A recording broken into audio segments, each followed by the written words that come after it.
sister was arrested in the police station because of the fact that we had escaped. So he had to go back to Havana and clear the situation. Eventually, everything was cleared and we managed to leave. But it was a last minute adventure for, especially for me and my sister, who was at that time 8 years old. I was 11. It was a rather traumatic experience.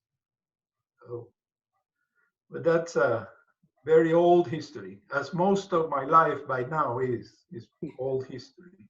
So, then, wonderful experience, a student of Regino Sáenz de la Maza.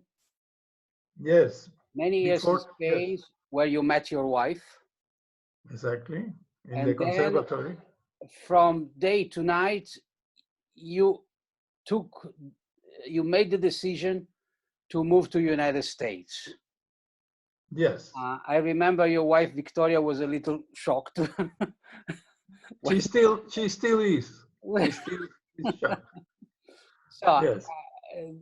To try a new adventure, it was difficult at the beginning. Yes. But then you get a great opportunity. You got a great opportunity to become professor at the University of Denver Lamont School of Music, which is a wonderful school, wonderful university, and a wonderful building, by the way, in Colorado.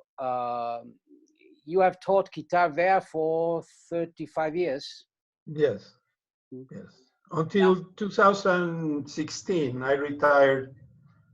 I mean, I was not teaching any longer from 2015, but official retirement was 2016. We have a new participant coming in. Yes, well, Brett is coming back because he was away. Then Caroline from Austria is joining. Caroline, we don't see her yet. Hello, Caroline. And Alex Carrillo from Mexico. Alex.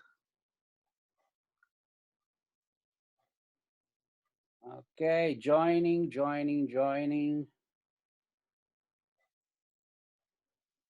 Hi, Caroline. Hola, Alex Carrillo. Alejandro. Connecting to audio.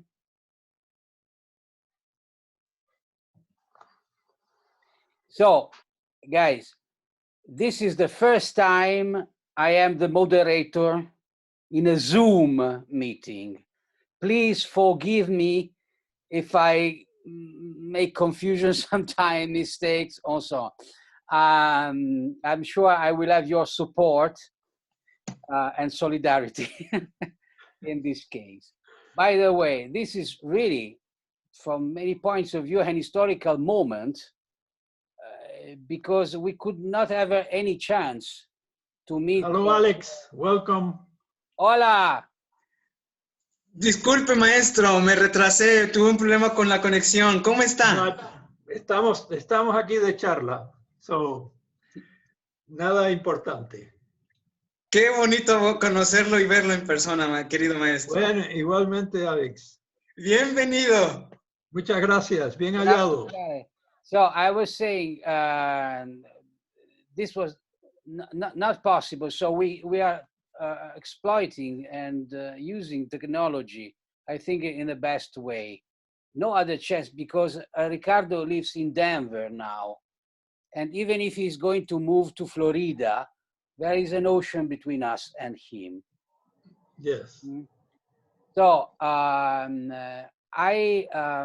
Ricardo and I were thinking that this would be a great opportunity for you students to ask about any problem that you would like to talk about. We will start now because I hope that this is the first and not the last chance that we meet Ricardo. Of course, if Ricardo will like in the future. So in the future meetings like this, we will have other opportunities to focus on particular problem or even on particular pieces, because Ricardo was the one who edited the Antonio José Sonata. Yeah. So this is another story that he may tell us about. Well, the good thing about growing old is that you have more life behind you than in front of you, right? And so you have accumulated a lot of experiences, the good, the bad, and the ugly.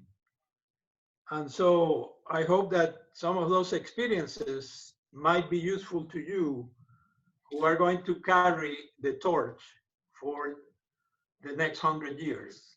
Actually, one of the questions, I think it was Gustavo, right? Yes, who is coming online now. Yeah, Gustavo, desde Sevilla, from Sevilla.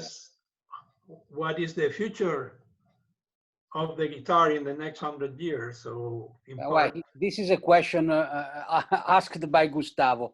yeah. We So should I am anticipating. There he is. At least we saw a glimpse. Now we see a meteor. But anyway, this conversation, which I hope very much, as Simone said, is the first of a few more, hopefully will open the door for you to basically ask me or comment or share with me thoughts, dreams, ambitions, doubts, pains and pleasures, because the mission of someone that is on the tail end of a long life that fortunately has been productive and beautiful in many aspects is to be able to share part of that, if not in the flesh, at least through these wonderful new means that we have, in which I can see at least your faces, and a bit of your decoration in the rooms you are, and so I get a glimpse of I can imagine the type of bohemian life you might lead. So all of those things are open for exploration. But before we start, I want to give a big thanks to my brother, my younger brother, Simone, for this beautiful opportunity to meet you at a distance, but nonetheless so close, because the advantage of this technology is that the proximity and the warmth actually is transmitted through the medium. So it is a very beautiful opportunity, particularly given the strange, surrealistic times that we are living right now. And I do hope that all of you seem to be quite healthy and you are well, I hope, and all of your beloved are healthy and well. That's my fervent wish. And my thanks extend to you because you are willing to devote a little bit of your precious time to talk to this old guy. So I am already very touched by your generosity. Well, thank you all, guys.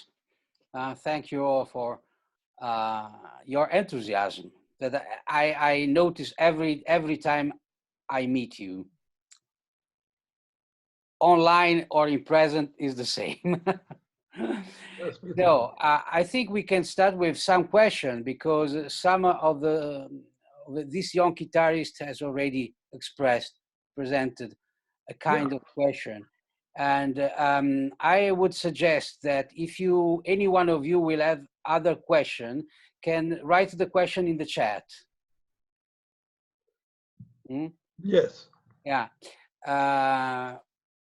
So I think we can start, for example, with the question that Chinawat asked you. Chinawat, can you in brief resume your questions, your main question? Yes. I was open an email that I sent the questions and I just copy and paste in the chat. Like that. Oh, okay. Bravo. Very good. Yes. I'm doing a lot of competition at this moment and also the music, of course, but technique is also one of the tools. So I'm experiment a lot about technical exercise, like as the routine, like because if I read my question, like, do we have to practice the technical exercises as the routine? If yes, if no, so no, maybe no explanation. But if yes, which kind of technical exercise will be good to improve the mechanics of the fingers? We talk only about, I know the most important is the music, but to be able to play the music, we also need a good tools to play this. And by the way, music is the most important thing, but in order to achieve the goal, I would like to know the tools to achieve these musical elements accordingly to the technique. Yes. So, and yes, I think I like the question because it is actually in many quarters, not only of guitar playing, but of instrumental playing in general. There are, as it were, even today, two schools of thought. One is the one I belong to, in which I believe that training, as you call it, the mechanism, is a very important preparatory phase of training to be a great artist. And for me, the parallel, the most illustrative parallel is with athletics, right? We could not imagine a football player, a basketball player, a gymnast, without imagining the many hours they spend training their body in the gym, for instance, right? Doing hours of physical conditioning in order to be able to learn the skills necessary to then become proficient practitioners of their particular sport, right? So there are three stages in every performing activity, whether it is artistic, like in music or in ballet, or athletic, like competitive sports or even individual sports, in which you have to condition the foundational mechanisms of the body, the physiomechanics of the body. Then you need to learn specific skills associated with the foundational, what I call pre-technical conditioning elements of your training, in order to be able to apply those tools to what I call artistic technique, which is when you apply the combination of your physical conditioning with your skills training to the interpretation of music, right?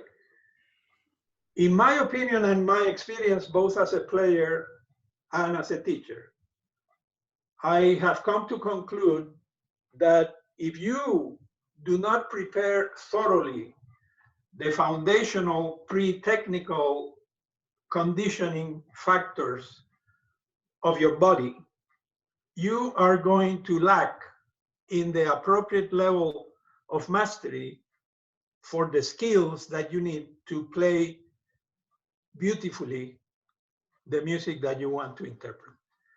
So I see those three elements as being indispensable and complementary: physical conditioning,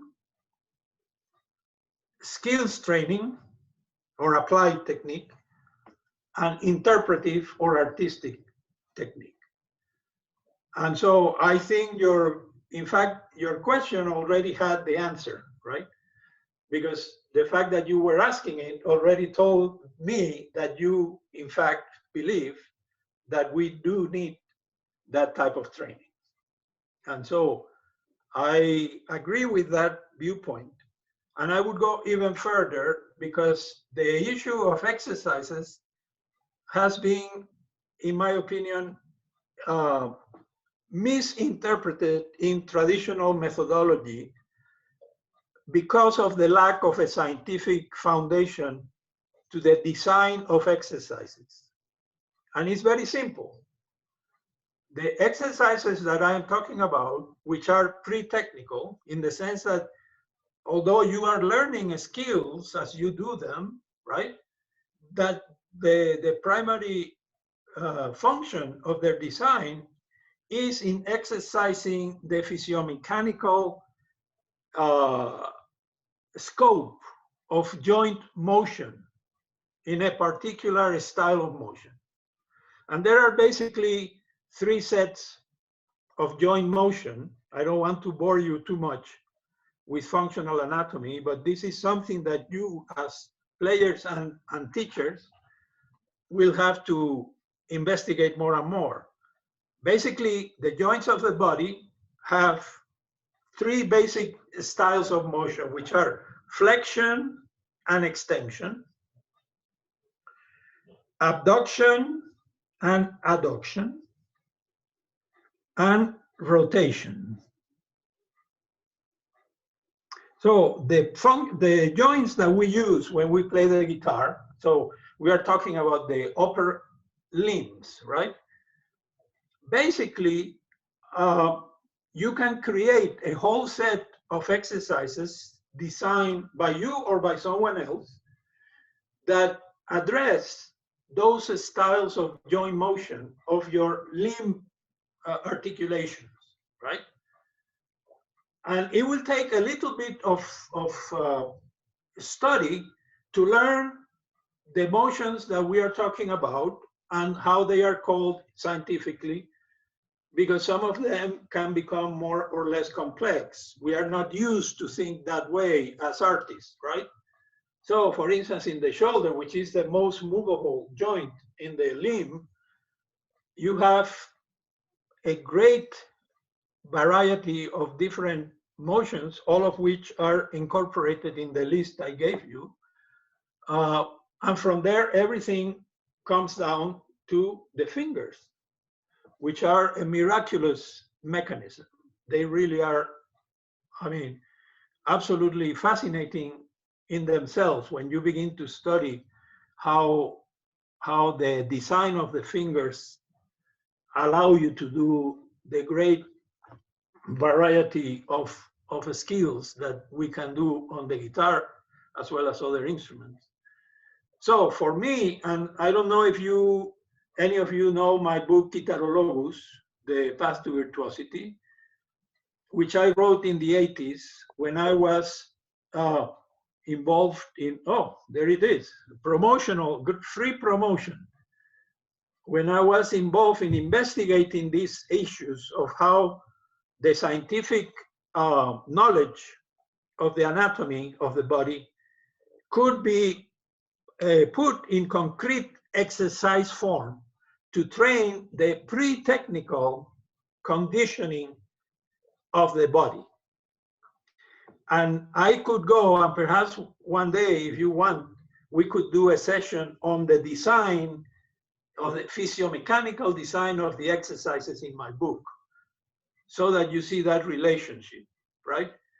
And so I basically did a list of all of these possibilities of joint motion and said, okay, what type of exercises do we need to train in order to cover the foundational possibilities of the arms in action on the guitar.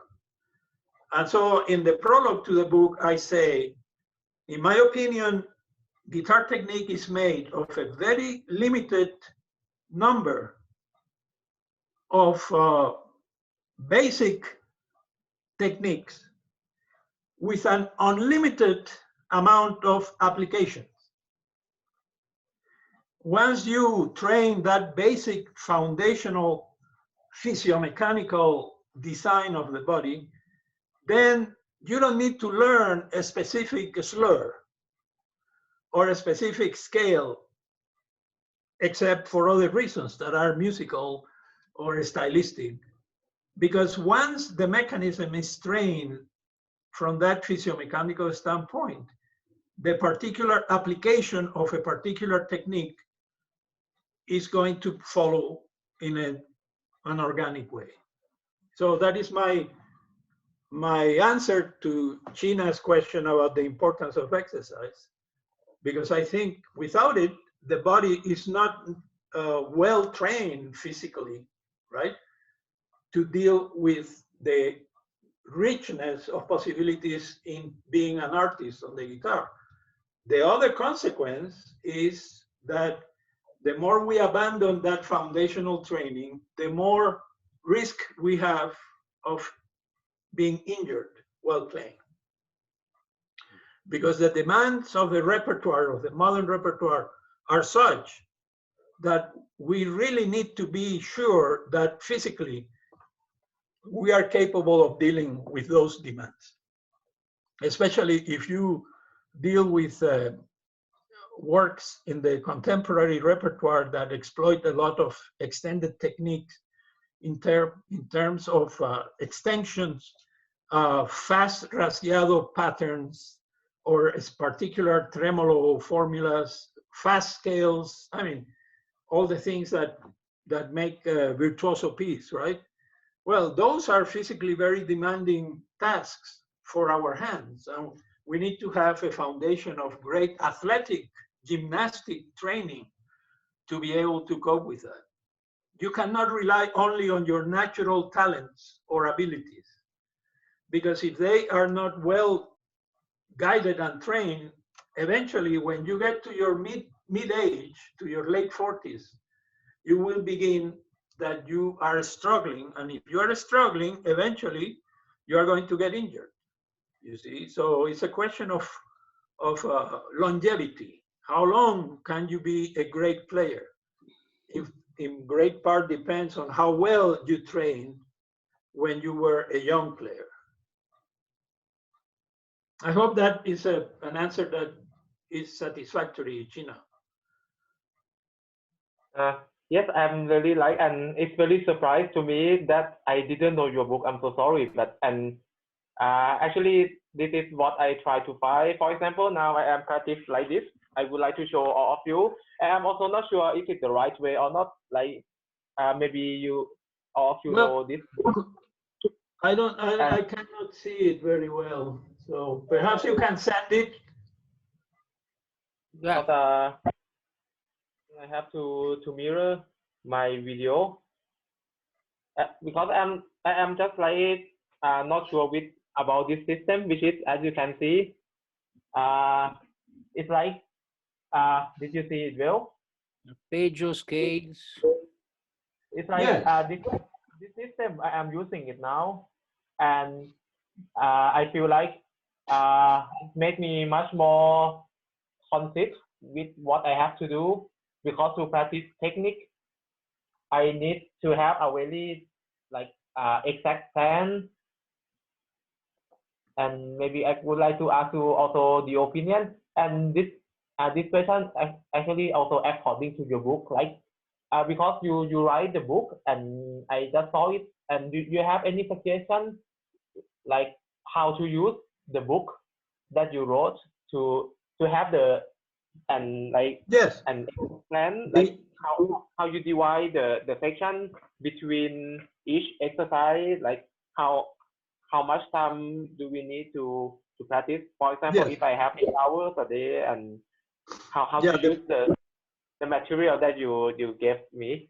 Yeah, my book has at the end, the book is made of 101 exercises and an appendix of extended techniques.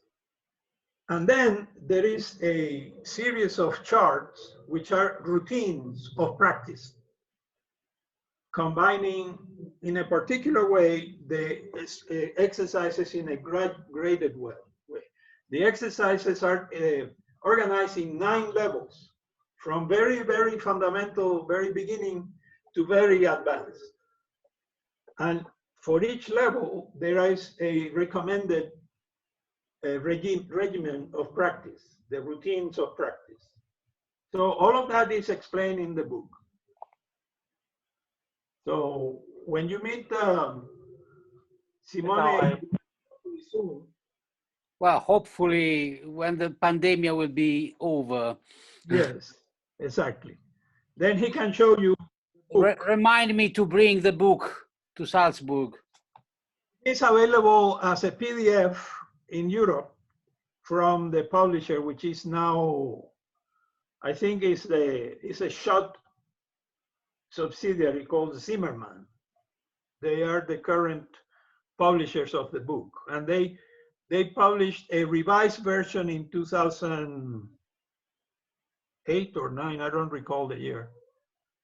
Actually, I am so sorry for you, but it's not a good manner. But you know, when you told about the book, I just searched very fast in Google, and it's like it's the download thing again, which is I don't like. And I downloaded it and I just saw the book, and yes, what you told me is the writing. But I just feel actually it's a very interesting question, not about practicing, again about like downloading stuff. I mean, I feel so sorry for you and for the publisher, but I don't know why we have so many stuff that free download. I mean, it's good to. Yeah. I know it's a piracy. Piracy has flourished with the internet, so I have been deprived of my rightful royalties. Personally, I bought always the good copyright. Always, I almost never. If it's possible, I always buy something like this. For example, this is like Rakan Sorabanda, but I bought it from the publisher, and I try to not download. No, it's important. It's important to respect the author's rights. Absolutely. But anyway, I hope that is a good beginning for this discussion of how exercises can be incorporated into a training regimen for players and for teachers. One last point, the design of exercises for young children is a very difficult problem. And those of you that are involved or will want to be involved in teaching young players have to be particularly careful about how you incorporate exercises if you want to do so. That is why the early childhood musical training systems like Orff and Suzuki and Kodai do not use exercises, because exercises are by definition more abstract, right? They lack the attractiveness of real music. In fact, many exercises are quite dry and quite unattractive from a musical perspective, although in my book I try to create interest by certain trickery of rhythmic configurations and things like that. But in general, the concept of exercise applied to a young child is not a productive concept. So what the great methods like Suzuki or Orff or Kodai have found is a way to incorporate the pre-technical training into simple but beautiful musical contours, shapes, right? Folk songs that are native to the nation where the method is being employed, or a more international repertoire, like in the case of Suzuki, right? So at that point, you can borrow from all of these methodologies to really create your own system of teaching children, if you want to do so, without harming them either physically or spiritually because of the dryness of the material. If the child gets bored, that's the end of that relationship. You cannot, the only mortal sin in pedagogy is boredom, you know? So you need to avoid that, especially for young players. So I feel like I'm so happy for the answer, and I will start from today. If the meeting not so late, or if it's too late, I will start tomorrow morning. Afternoon your book, the book from tomorrow, because I actually like very much, and for me I never know this book. I don't know why, because I try to find a lot the book about, it's not so many books this kind of exercise in the market, and I feel very happy that I know this book, and I will start it from tomorrow or today, and I don't know how long it's going to be take, but I will keep updating with you, because this kind of exercise will be effective even after 1 month, 2 months, 3 months. I will feel the finger is getting stronger. So thank you so much for. I think I asked the right question, because I was taking a lot of master classes. I think 90% of the teachers, most of them are artists, told me like they never practice technique. Mhm. And I feel like I never practiced technique for many years, and I feel like my playing is developed, but in music I have more color, more dynamic. But when I saw my video, I record a lot of competition. For example, when I have 100 notes, now I have 5 notes mistake, but most of the finalists or the prize winner have nothing to mistake. Like, so I try to develop. We cannot be perfect, but I try to make it as best as I can. So my next goal, like I try to increase my percentage to do mistake. Like now it's like 95, 90%, but I try to maybe 97, 98%, even 100% always great, but I know it's almost impossible, but I will try. And Thank Well, you, Sina. we can discuss this in the future, but I never had a quantitative approach to technical or artistic development. I think there is a more organic, natural way to achieve mastery, which is the purpose. It's not to achieve speed or achieve great bravura. No, it's to achieve mastery. Mastery is a spiritual quality in which the body is a tool. It's not the end. But this is the topic for another conversation at another point. But I thank you for your question, China, because it gave rise to a lot of interesting I think dialogue. Well, the question, I feel really appreciate, and thank you so much. Thank you. Thank you.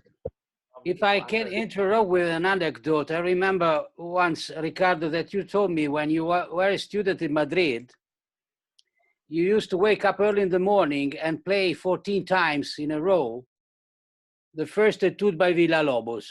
Yes, that was my quantitative phase. No stop, in a, Yes. like a loop, 14 times. Actually, it was at that time that the great Uruguayan guitarist Baltasar Benitez, I don't know if you, Simone, ever came in contact with him. He died relatively young. He was my contemporary, a student of Carlevaro. And we were competing at the Tárrega competition in Benicàssim, in Spain, in must have been 71. And so we became friends. We hit it off very well. And we began to talk about different approaches to practicing and all that. And he said, you know, Ricardo, I dare you to play the Villa-Lobos etude 10 times without stopping and without making a single mistake. And so we began to compete, you know. We would sit and play 10 times the damn etude for each other, trying not to make a mistake. And of course, if we made a mistake, poof, the whole thing was invalid. So the other guy would then try and did 8 repetitions without mistake. Wow. So it was actually great fun. It was fun in that context, right? But I tried to keep it up in my practice in Madrid when I returned to Madrid. And then I found the absurdity of the process, you know? Because if you're concentrating in not doing something, you stop doing the things you need to be doing, you know? You cannot be concentrating on the art if you are just avoiding mistakes. And so I decided that that was not a productive avenue for me to pursue any further. Well, I quoted this anecdote because we are exploring a very interesting field now about practicing, let's say. At the same time, practice is not just to achieve a skill, but it's a way to know ourselves. Exactly. So at Absolutely. a certain time, we develop our own practicing that is really personal. Yes. And connected to each one of us. Exactly. And it will be distinguished from any one of us. So absolutely. It's a sort of route and journey that. It's the Tao, right? It's the concept of the Tao, the path. That is how I define it.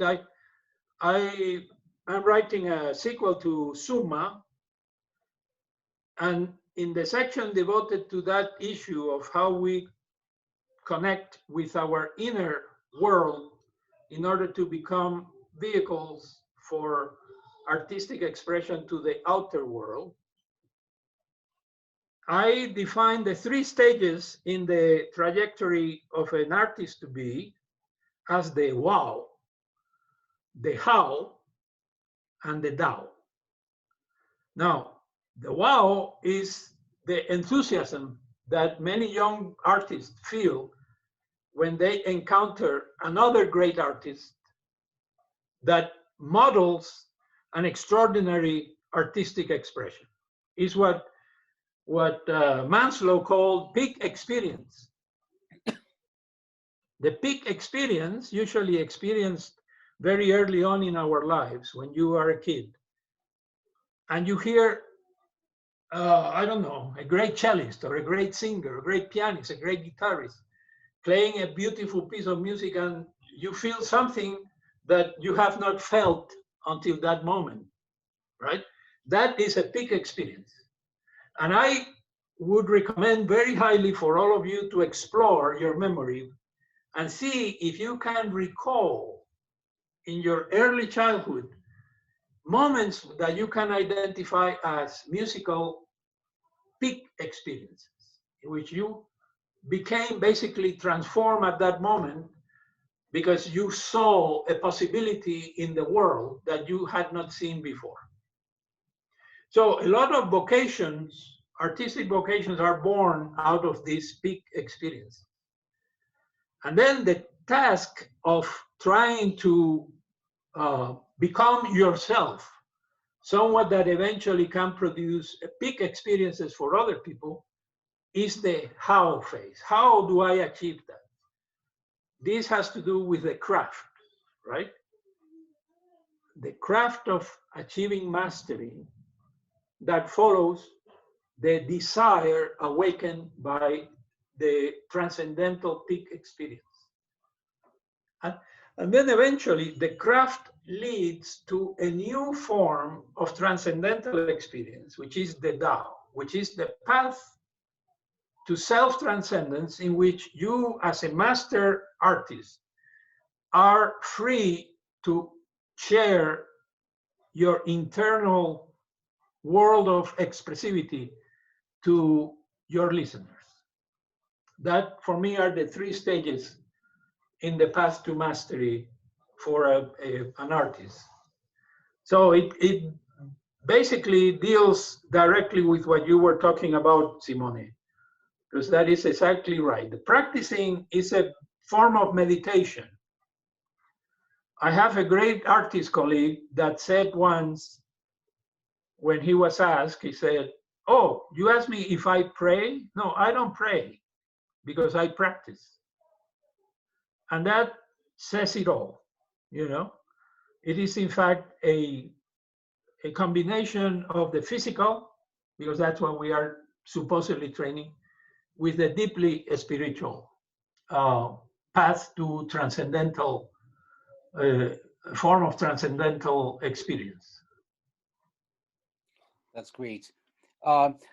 Before moving to the question that, for example, Gustavo presented, is there any one of you would like to ask anything particular about what we have said so far, or want to say something more in addition? Yes, go ahead, Brett. Something loosely based on this, on practicing and things like this. I've read your book really extensively, the first one on practicing. And maybe do you have any thoughts that have changed since the writing of this book? There have details that have changed. I mean, I made the book purposefully very brief, very short, because I discovered that in my own teaching, one-on-one, the more I talked, the less the students understood, right? And so I decided, okay, I'm going to do a little booklet that is pragmatic, is practical, and identifies what a famous author, I don't know if you guys have read Galway, called the inner game, right? Now, the inner game, he wrote it once. The first one was related to tennis. So it became very famous. It was called the inner game of tennis. And instead of talking about the technique of playing tennis and the serve and the backhand and all that, he devoted himself to explore the mental games that we as players of any game, be it athletic or artistic, play internally with ourselves, right? And so that was a great inspiration for On Practicing, because you might have noticed that I dedicate a lot of time to that, to those inner factors, right? Because that is the key. The key is not the mechanics of what you practice or how, although I do deal a little bit with that, but it's avoiding those negative factors that affect us because of the fact that we live in the real world, and the real world is a dangerous place. And so we are continuously fighting with that contradiction between the greatness that we feel intuitively is possible for an artist with let's call them the obstacles that surround us. And I define three main obstacles that I still feel are the main ones, which are memories, expectations, and comparisons, right? So memories of bad experiences are a great enemy. Expectations of what we should do and by when are a great enemy. And comparison, say, gosh, Brett is so much better than I am. How can I get to be as good as Brett? That is a great enemy. So how to clean our minds of those obstacles is part of the art of the inner game of playing the guitar or playing any other game, is to create your bubble, right? Your bubble in which you are at this moment doing this specific thing without considerations for those externalities that can detract from your mission. So to answer your question more concretely, I would not change much about the book, except stylistically. My English is a little better now than it was then. So I might change a few wordings here and there. I would not expand much, because if I expand it, then I destroy the main purpose of the book, which was conciseness, right? And because it is so concise, it is a very dense book. You have to really think about what I say there. Literally every word in that book is meaningful. There are no superfluous words in that booklet. And you can read it very easily. It's 23 pages in the Mel Bay publication. But it will take a lot of thinking to get everything out of what is there. Yeah. Anyone else? Yeah. And then Alejandro, and then you can. Okay. So actually, the memory of you play We Are Lost at You, the #1 for 14 times, is Yes. actually connect to the question I want to ask. It's actually that is kind of a focus training. Yes. So my question is, it should like divided into practice part and the performance part because it's kind of different focus. Yes. You know. So do you have any? Could you please give us some advice about focus training because sometimes something will affect when we perform on stage or sometimes Exactly.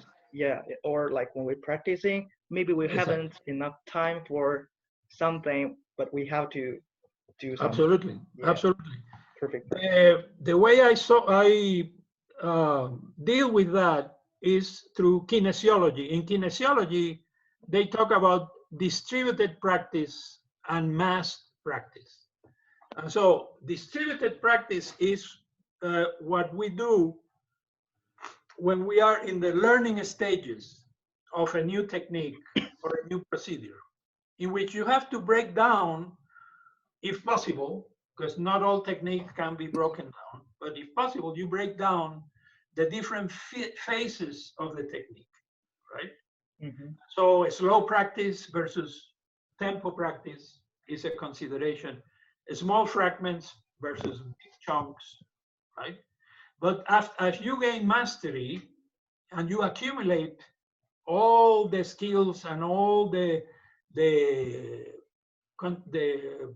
possibilities for the artistic statement that you want to create, then you need to enter that phase that kinesiologists call massed practice, in which you have to devote a lot of time to repetitive practice, but without losing focus, without losing purpose, without losing a particular goal directedness, right?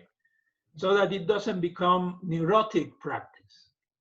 Now, neurotic practice is massed or focused practice gone crazy. And it's typical, coming back to China and competitions. In the phase where you are preparing for a particular stressful situation like a competition, is very, very frequent that the player ends practicing in a neurotic way.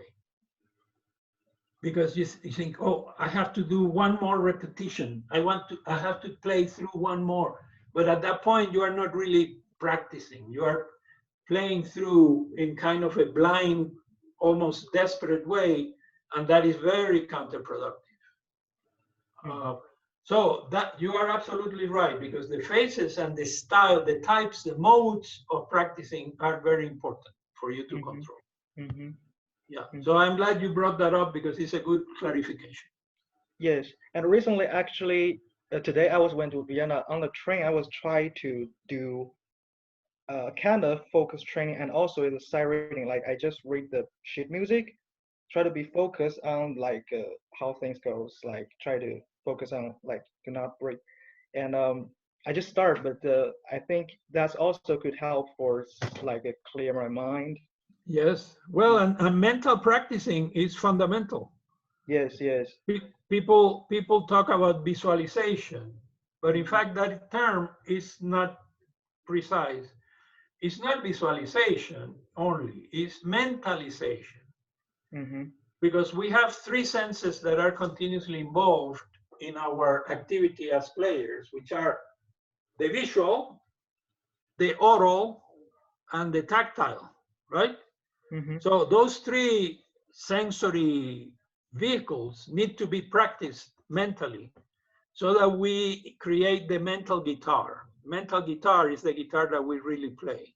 What is here is just an outer expression of that mental guitar. And that is what we are trying to build, is that mental guitar that we can play in our mind. So I remember when I was a student in Madrid with Nigel Amasa, who insisted a lot in mentalization. He called it visualization. Mm-hmm. I remember one time he dared me. I was going to play an important concert in Madrid, and I was driving back from Santander in the north of Spain to Madrid with him and his son. And he turned to me, I was in the back seat, and he said, Ricardo, have you played your concert, your program? And I didn't know what he was talking about. He said, no, the program is in 2 weeks. And he said, no. Now, have you played your program now? And what he was talking about, Mental. and I played it mentally Yes. because the road trip was very long. So he dared me, he said, well, by the time we reach Madrid, you have to tell me that you have played your program and that you have played it from beginning to end without mental doubts.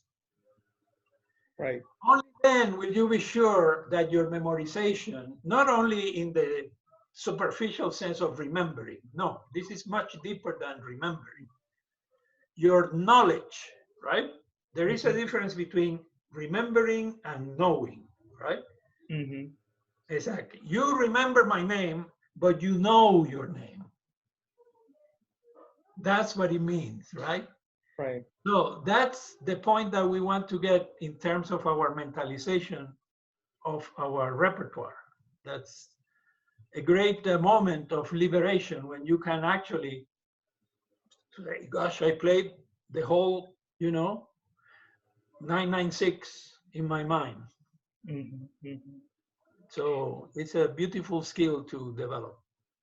Thank you very much. A great honor. Thank It's you. great honor. Thank you. So we go in order now. Alejandro and then Gustavo.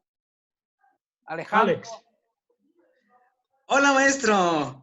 hola, ¿cómo estás? Muy bien, me da mucho, mucho gusto conocerlo. Me permito hablar un poquito en español porque me siento muy contento de poder saludarlo Muchas y gracias. conocerlo en persona. Es un gusto, es un placer.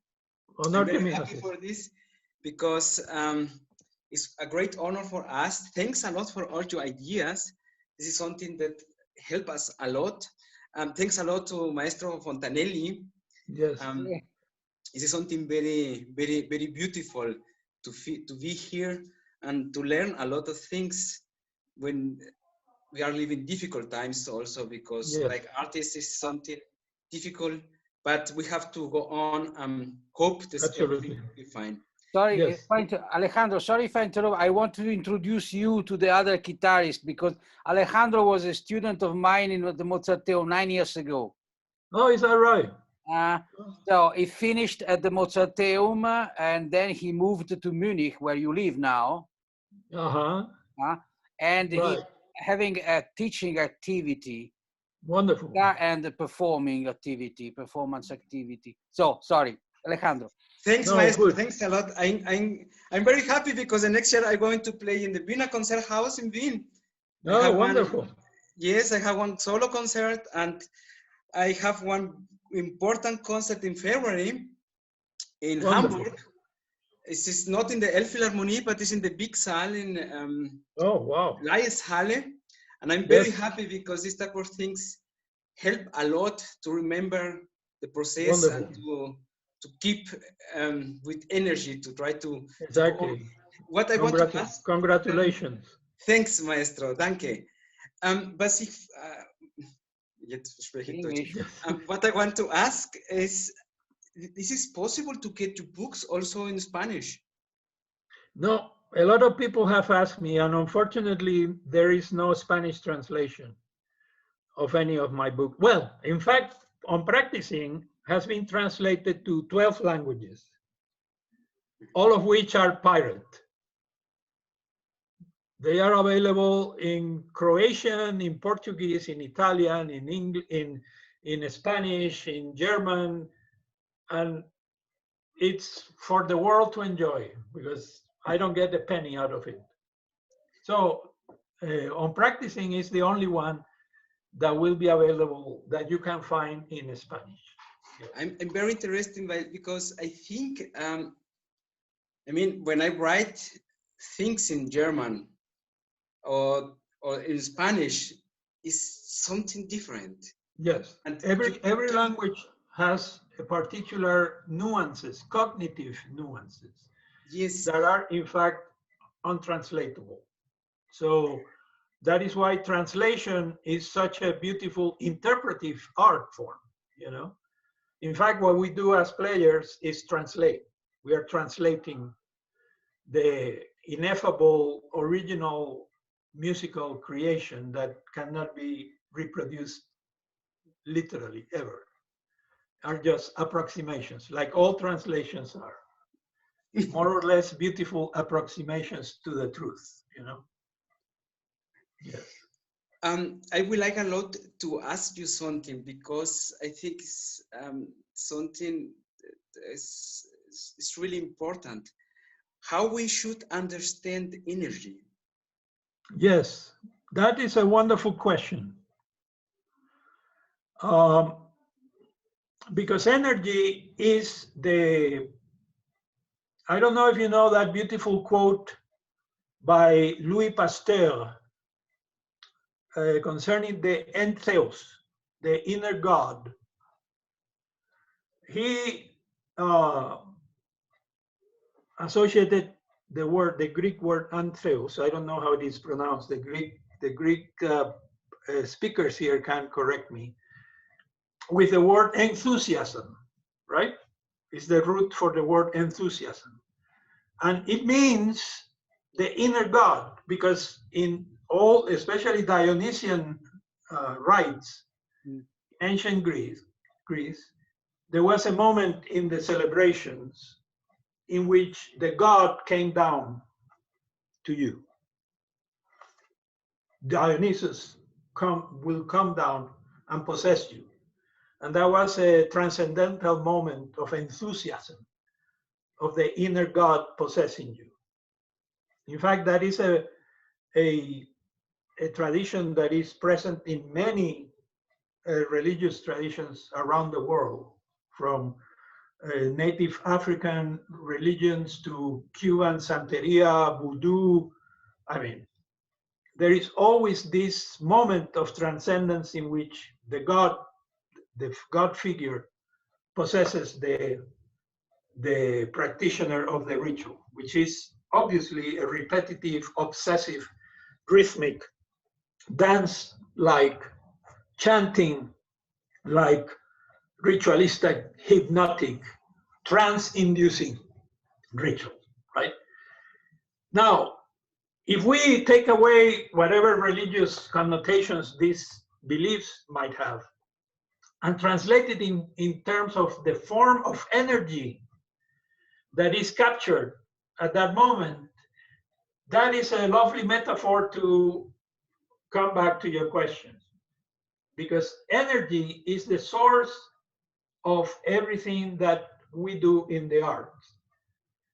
And one of the great problems in teaching young performers that I encountered throughout my career was communicating the amazing difference that exists between playing your music in your practice room and coming out on stage and playing for 600 people, right? The level of energy output, the level of commitment, the transcendental nature of that moment, which is in fact a secular recreation of the religious ritual that is the origin of all performing arts, right?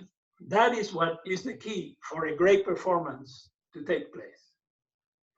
What is the energy that you are capable to capture and then project through your hands and through your instrument to a group of willing listeners that are there to be basically possessed by this God?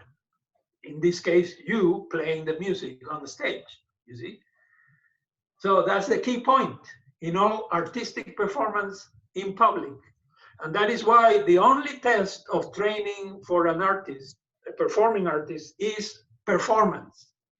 You cannot test in your practice room, you cannot test in the lesson. No, you need to be playing for people in a stage or something similar, right? So that you begin to feel the need for this energy output that is in fact a feedback loop, because your energy will create a response in the listener that is also energy. And the response will feed back to you and will feed your energy into a a virtuous circle, right, of energy output and input in a perennial loop of energy exchange that when it achieves really levels of great mastery become ecstatic, you know.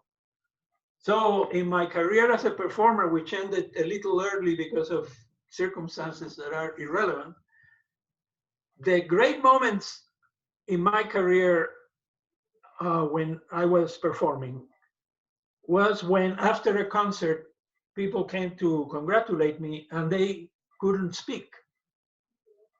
They perhaps had tears in their eyes, but they couldn't say anything. They could not articulate what they felt. I knew at that point that we had reached mutually a state of transcendent energy exchange, you see. So that is the key. Your question is very wise because that is your purpose as a performing artist. To be able to focus that energy for the expressive moment of the performance in public.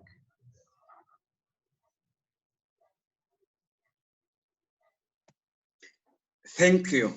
Muchas gracias, maestro. Es unas palabras muy bonitas que nos has regalado. Muchas gracias. Oh, thank you. Thank you. Grazie, Alejandro. Gustavo, you presented interesting questions. Interesting questions. Do they know the questions? Do your peers? Question.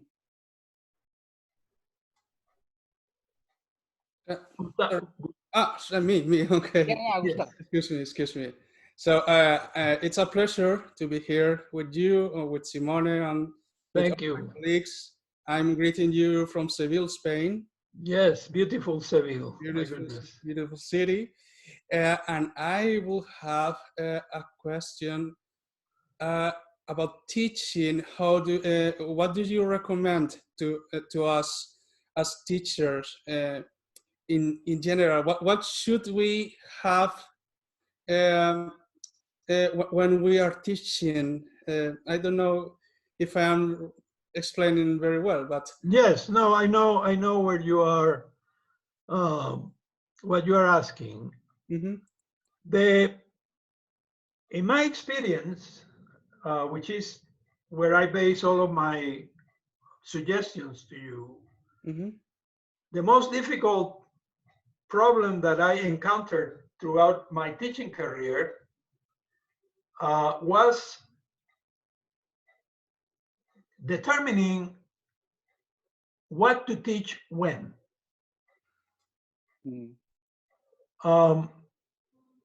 At first, when I began teaching, I began like most teachers begin, which is you have learned pretty well a certain way of doing things, a method, right?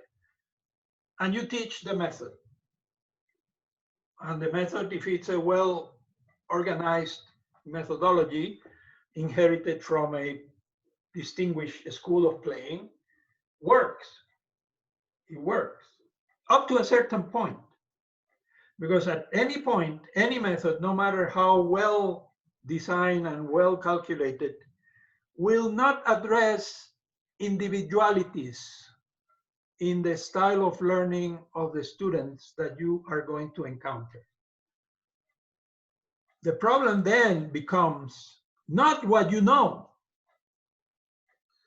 So I came to the conclusion that in most cases, I should not teach what I knew, but what the student was ready to learn.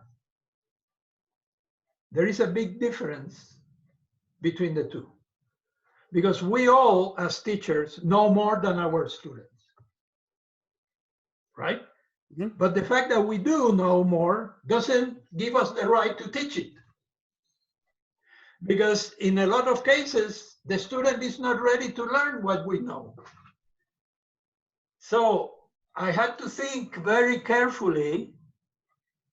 I mean, I could see that the student was not doing something terrible with the pinky, you know? Because there was a lot of tension in the hand. But was it the right moment to tell the student, no, look at your pinky, is it? No, that, well, in most cases, it is not the right moment. Why? Because the pinky is tense because of a previous cause. There is no way that the student at that point has the knowledge and the capability to correct that. So you let that go by.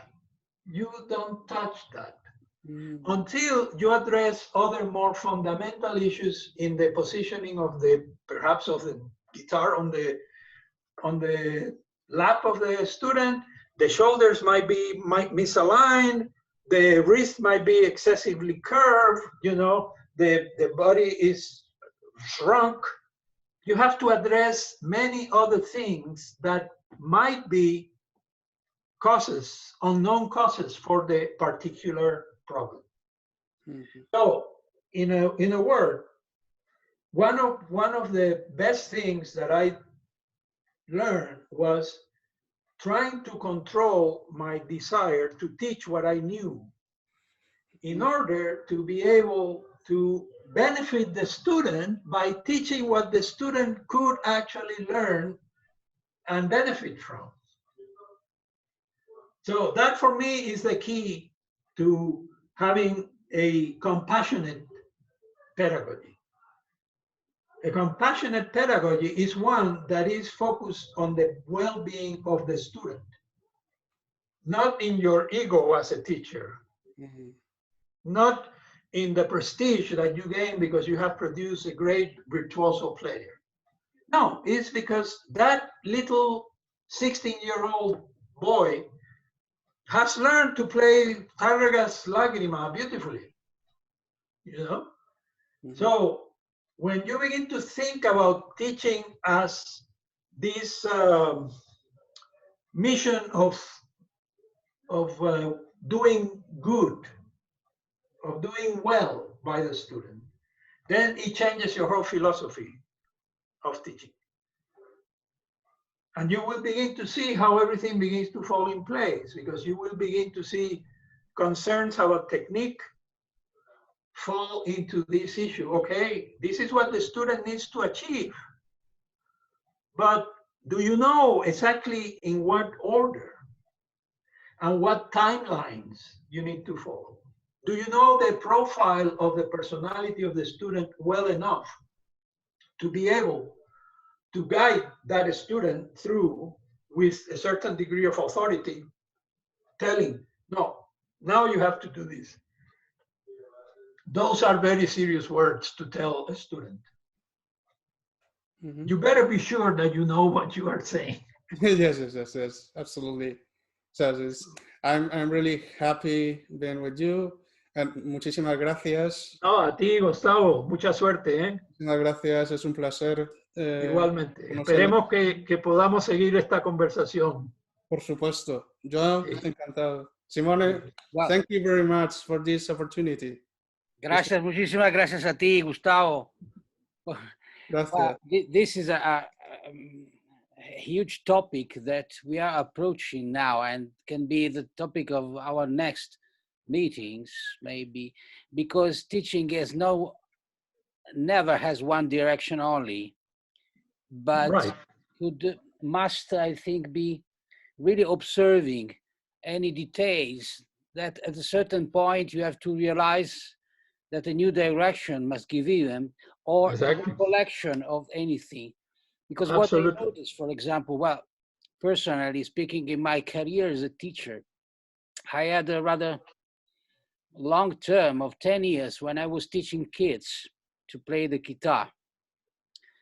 And then some pre-college, and then at the Mozarteum. But generally speaking, with all the students, like, okay, it's already 21 years I've been teaching at the Mozarteum now.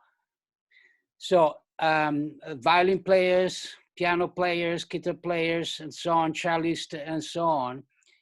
I think that one of the biggest problems is to reteach them to listen in a different way. What I noticed, for example, when we listen, I think you can confirm that when we are listening together to any new piece that is totally unknown to you, well, in contemporary music, it happens very often. I see in the eyes of the students that they are thinking about a particular technique to be solved. Mm-hmm. So which kind of finger, which kind of bowing I will use here? Yes. Oh my God, how can I practice this? But now listen to the music, as if the starting point for them is just that sheet with instruction, which is the score, that we call score. Right. The score is not the piece of music. So Right. we have to relearn how to teach, to listen. Exactly. Exactly. And one of the most difficult skills to develop, as you know, is that capability to hear, imagining the music that you are confronting for the first time, independent of the tool, the body as a tool to play, right? To begin to grab the nature of that entity that is the piece that, as you well point out, is not what the score is whatsoever. Because as Busoni said, you know, the moment that a composer writes down his musical ideas, he's doing a transcription. Yeah. The music doesn't exist except at the moment of its being done, right? Music is a doing. So the false premise that the score is the music, or even a recording, no, the music only exists when it is played, when it is sounding, and therefore is by definition an ephemeral entity that is created in time and disappears. And learning to hear that entity that is transitory and non-spatial, it is temporal, is the ultimate skill for every musician.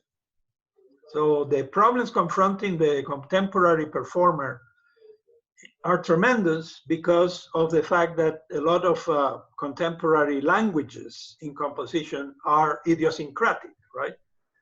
They are not necessarily belonging to a tradition that has been adopted and assimilated through generations of listening.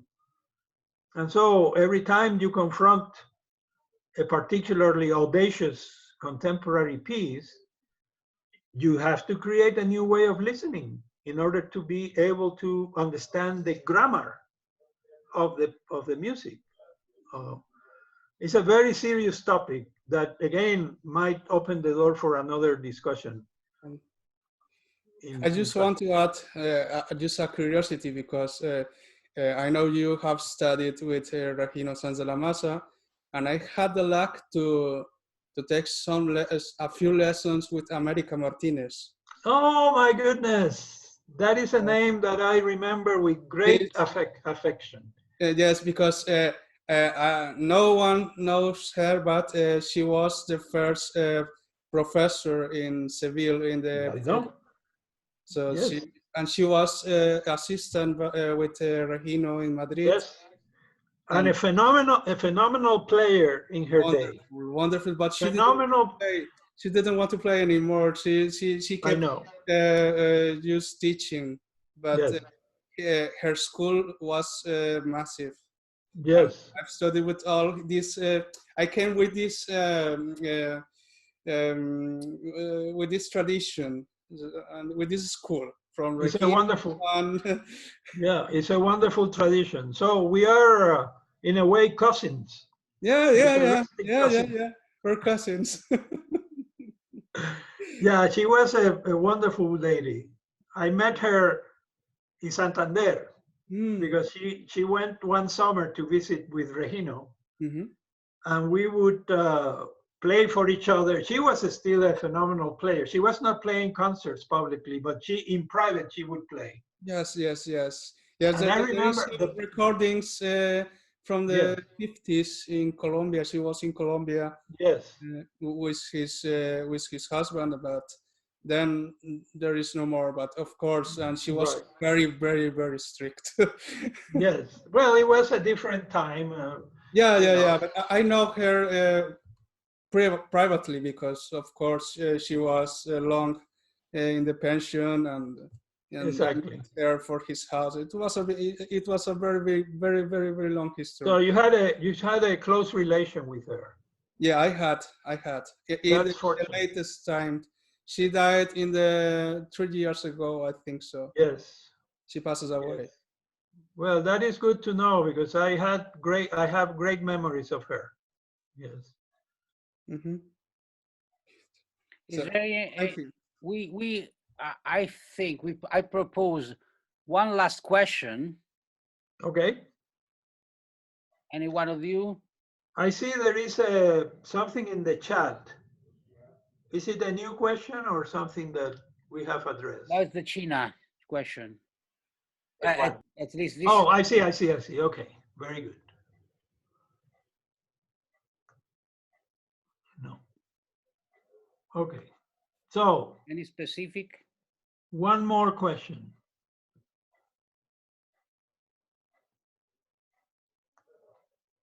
I propose this for the future. I would encourage you to send me your impression about this wonderful meeting and further question that you may have. Take your time to think about that, because we have explored many things and very stimulating topics have been touched. Now, think about what is your own personal need and also your own personal fears that you may have in terms of guitaristic point of view, or also performing point of view, or teaching point of view. Because, well, I would say, I think Ricardo can confirm, every singular time in history has its own singular students. Mm-hmm. So the needs of the student today are not the needs that the student had when I was a student. Exactly. And this, from the point of view that the teacher must be very important to meditate, because to teach in the way that teachers were used to teach 30 years ago, I don't say 70 years ago, I say 30 years ago. Yeah. For me, it would be inconceivable. Exactly. Not because we have technologies, we have a huge amount of possibilities to achieve materials and so on, but also the society for a musician has changed. Yes. So what to teach for? Okay. Exactly. Yeah. Put the whole issue, not only of teaching, but of the role of the artist in society. Yeah. In the context of the tremendous changes that we are going through, right? Yes. And how do we deal with that as individuals pursuing a career in a performing activity? This is particularly important now, because for sure, even when the pandemic will be over, things will not be as before. No. But not because of the pandemic has changed them all, because they were already changing before. Exactly. No one was realizing that. Yeah, absolutely. Absolutely. But we all, all of us are not Austrian. Okay. Right. So we can see Austrian from a distance. And we know that the Mozarteum, sorry if I'm saying, it's too much conservative and in some aspects. So you're confirming with. Yes. But the world is much bigger than what Austria is thinking of. Yes. Austria has always been like this. It's not just right now, since the Austrian Empire. Yes. And this is quite a challenge, because we have to face it and questioning all the time. Yes. Why, what, where to? Yes. And, well, Jean-Paul Sartre said that the only way to learn is to question. Yeah. And so that is what we must keep in mind. Another thing, to finish off my participation. What Simone has proven in his farewell is what I have always believed, that great pedagogy is always subversive. You need to be rebellious, because if you want to create basically a path to liberation, which is what great teaching is. The great teaching is a way to liberate the student from the burdens that every person brings to a vocational calling. The burdens of early childhood, of growing up in particular circumstances that might have not been ideal, words that were said in good faith but with bad effect to little children that eventually come to you as students, and they have deep amounts of stress and tension. All of these things are part of your roles as teachers to discover, uncover, and liberate from, right? So there is an element of rebelliousness, of subversion against certain traditions that have been the cause of those things that you notice in your students that might be affecting the students' performance in many ways that you at first cannot suspect are associated with those life experiences. So Simone put it very well in terms of institutional tradition, right? Mm. Every school of music in the world is too conservative, in my opinion. That is one of the radical changes that you have to be ready to fight for, because the system of institutionalized instruction, especially in the performing arts around the world, are, in my opinion, anachronistic to a great extent. So we need to renew that. We need to revive that. And the way to do it is very complex and very, very discrete in terms of geographical approaches, cultural approaches, traditions of music making. I mean, it's an immense topic, but it's I think it's going to be more and more evident, and therefore necessary, that that is the case around the world. Yeah, well, let's think that an institution at a certain point needs to become conservative to preserve its identity. Yeah, that is true. And so they are not really conscious of being conservative. Right. In this conservativeness, we, musically speaking, we have to be dissonant. Yes. Because only dissonance creates tension that moves ahead. Right. Exactly. Consonancy, okay, might sound nice, but doesn't go anywhere. Yeah. Well, anyway, thank you so much to you, Simone, and to all of you. Thank you very much, Ricardo. It was really wonderful. Well, it was my pleasure entirely, and I hope all the best to you all in your individual pursuits, and hopefully we will encounter each other many times in the future. Yeah, so please, guys, send me your impressions and further questions, and well, I'm really happy. And Simone, please feel free to share my email with them in case they want to communicate directly. Yes, so feel free to contact Ricardo. Yes, absolutely. So flying over the ocean. Yes, well, this is a wonderful tool, so we absolutely. And we must make use of this. So now we are getting more and more familiar with these tools, and let's use it. Thank you again so much. And be well, be safe, please. Thank you. Thank you all. Big hug to all. Thank you very much. Thank you. Bye. Hasta luego, maestro. Bye, Ricardo. Thank you all. Bye all. I close the... Okay. Okay. Good night. And bye-bye. Good night. Hasta pronto. Hasta pronto. Hasta luego. Gracias. Gracias, gracias a todos.